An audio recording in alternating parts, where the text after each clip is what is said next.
জিরোর সাথে 1 করলে 1 শূন্যের সাথে 1 0 কেন 1 0 কেন আমি যোগাঙ্কের জন্য একটা ফর্মুলা তোমাদের শিখাইছিলাম, ঠিক আছে? মনে করাই দেই, তাহলে ওই যে প্রশ্নটা দিছি এফ এফ এর পরের সংখ্যা ও আগের সংখ্যা বের করতে হবে। যোগ করার ক্ষেত্রে যে কোনো সংখ্যা পদ্ধতি শুধু বাইনারি না, যে কোনো সংখ্যা পদ্ধতির যোগ করার ক্ষেত্রে প্রথম স্টেপটা হচ্ছে তুমি খেয়াল করবে যে বেস কত, বেস কত এইটা খেয়াল করবে। 2 নাম্বার স্টেপটা হচ্ছে যদি যোগফল কি হয় ওই সংখ্যা পদ্ধতির, যে সংখ্যা পদ্ধতি তুমি যোগ করতেছো সেই সংখ্যা পদ্ধতির যোগ যদি বেইজের সমান হয় অথবা বেশি হয়, বেইজের সমান বা বেশি, ঠিক আছে?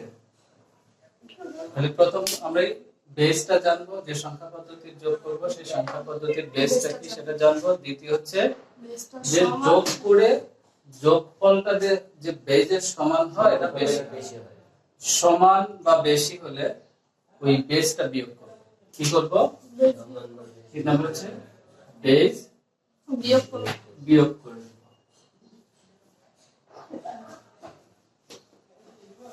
ঠিক আছে? বিয়োগ করে যেটা থাকবে সেটা আমরা লিখবো এখানে, আর যতবার বিয়োগ করব ঠিক তত হাতে থাকবে, যতবার বিয়োগ করব তত। এখানে খেয়াল করে দেখো, আমরা বাইনারির যোগ করতেছি, কি বললাম? তাহলে 1 আর 1 যোগ করলে কত হয়? 2। বাইনারির বেস কত? 2। এখন বলো তো এই যে যোগ করলাম 1 আর 1 যোগ করে 2 হলো, এটা কি বেসের সমান হয়েছে? সমান হয়েছে। তার মানে পরের ধাপে কি করতে বলছি? বিয়োগ করতে বলছি। তাহলে 2 থেকে 2 বিয়োগ করে দাও, কত হয়? 0। এই হলো 0।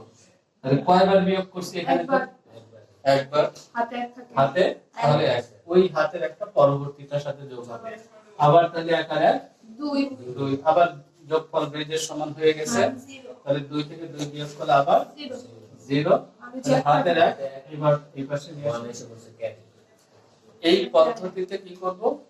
যোগ করব। ধরো তোমার যদি এরকম থাকে 1 1 তাহলে 1 1 1 1 0 1, ধরো তুমি আরেকটু বেশি দিয়ে দিলাম।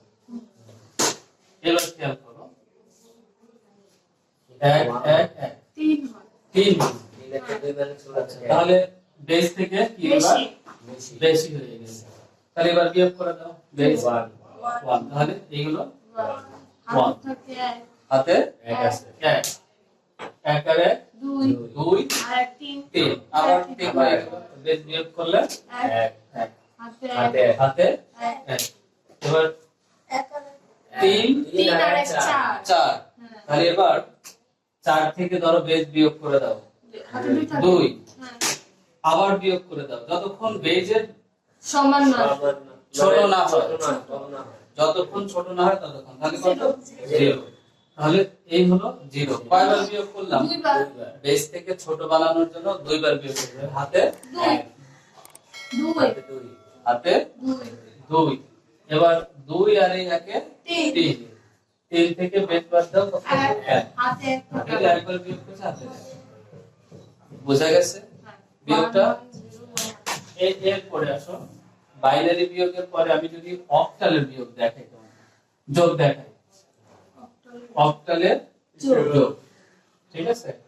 তাহলে খেয়াল করে দেখো যে 7 4 3 তারপরে 5 7 ধরো হচ্ছে 6। কোন পদ্ধতির যোগ করব?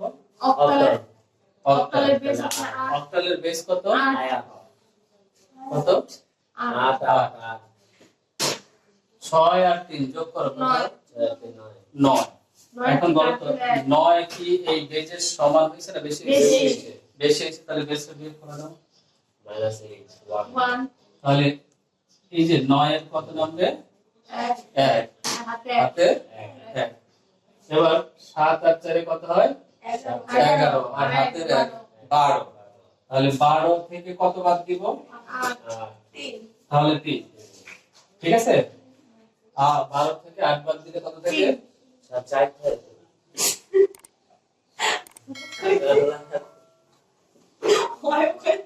আরে ঝোকে বলতেছে আর কি, ঠিক আছে? তাহলে 12 থেকে 8 বাদ দিলে 4 থাকে। ঠিক আছে, হাতে 1। এবার 7 5 কত হয়? 12 আর হাতের 1 কত হয়? 13। 13 থেকে 8 বাদ দিয়ে দাও। 13 থেকে 8 বাদ দিলে 5 থাকে। 5 থাকে। তাহলে এই হলো 5 আবার 1 হাতে আছে। তাহলে অক্টালের যোগটা বোঝা গেছে? হ্যাঁ, ডেসিমেলের যোগ তো পারি, এই একই কথা।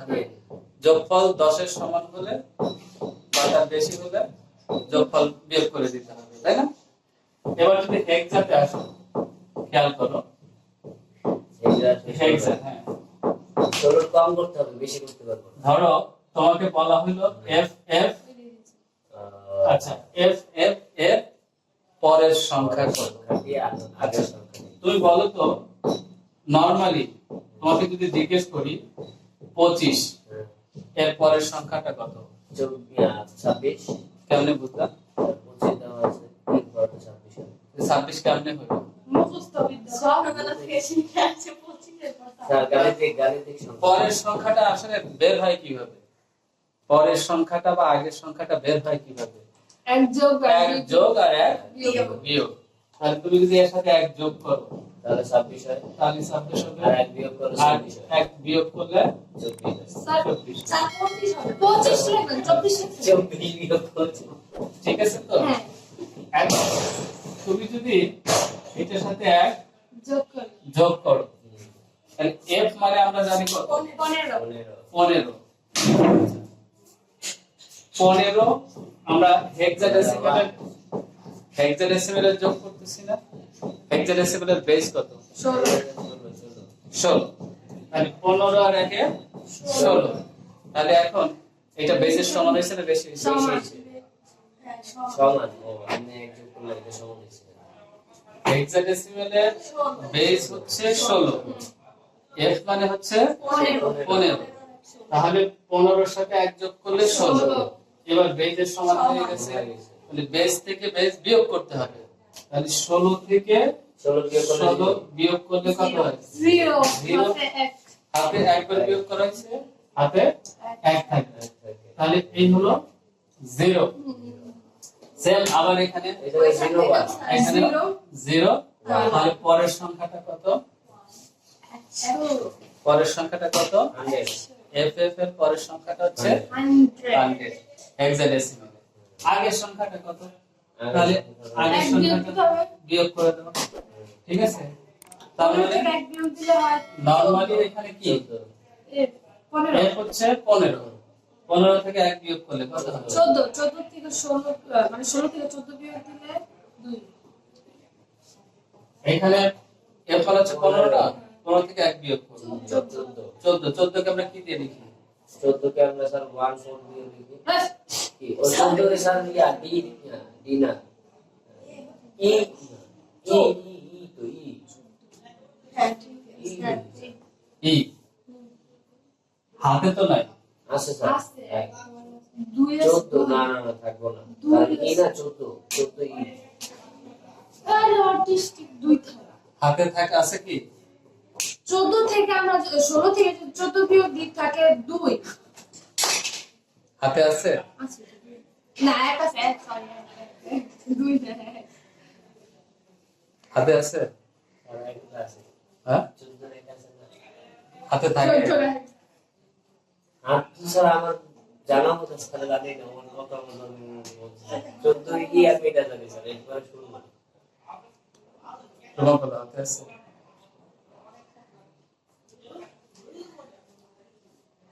তুমি আর কেটে কেন কনফিউশনে ফেলা গেল কত? 16 থেকে যদি 9 9 15 এটা খেয়াল করো, হ্যাঁ 9 9 9 থেকে 1 বিয়োগ করলাম 8 8, হাতে কত? হাতে গেছি ডেসিমাল পদ্ধতি, তাই না? ডেসিমাল পদ্ধতির সর্বোচ্চ প্রতীক হচ্ছে 9 পর্যন্ত। হেক্সাডেসিমালের সর্বোচ্চ প্রতীক কত পর্যন্ত? 15 পর্যন্ত, মানে 1 পর্যন্ত, তাই না? তাহলে এইটা যদি 9 থেকে 1 বিয়োগ করলে হাতে না থাকে, তাহলে এখানে f থেকে 1 বিয়োগ করলে হাতে থাকবে কেন? এর তো সর্বোচ্চ প্রতীক হচ্ছে। চিন্তা করো, ডেসিমাল পদ্ধতিতে সর্বোচ্চ 2 ঘরের 2 সংখ্যা যোগ করলে হাতে 1 থাকবে আর যদি বিয়োগ করে তাহলে হাতে কিছু থাকবে না। দেখো এখানে খেয়াল করে দেখো, খুব ভালো করে খেয়াল করো।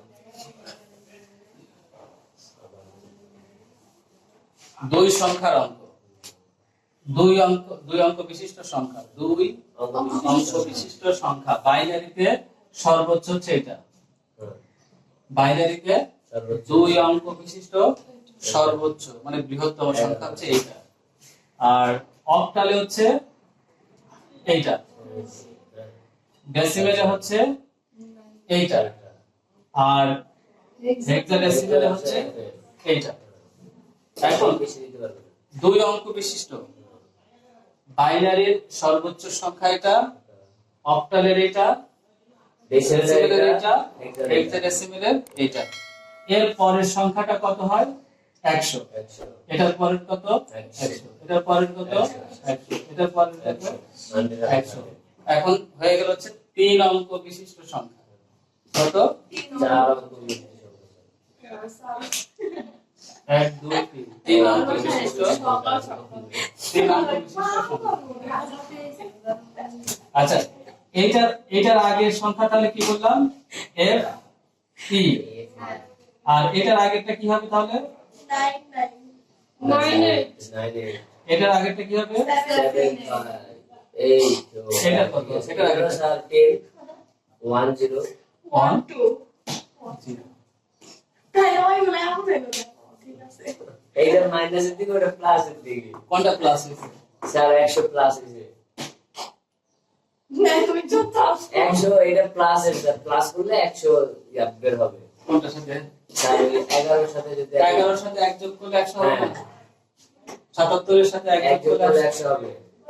99 এর সাথে 1 যোগ করলে 100, 1 এর সাথে 1 যোগ করলে এটা মানা যায় 98 99 100, তো ওইটা কেমন? 78 77 100। অক্টালে কি হয়?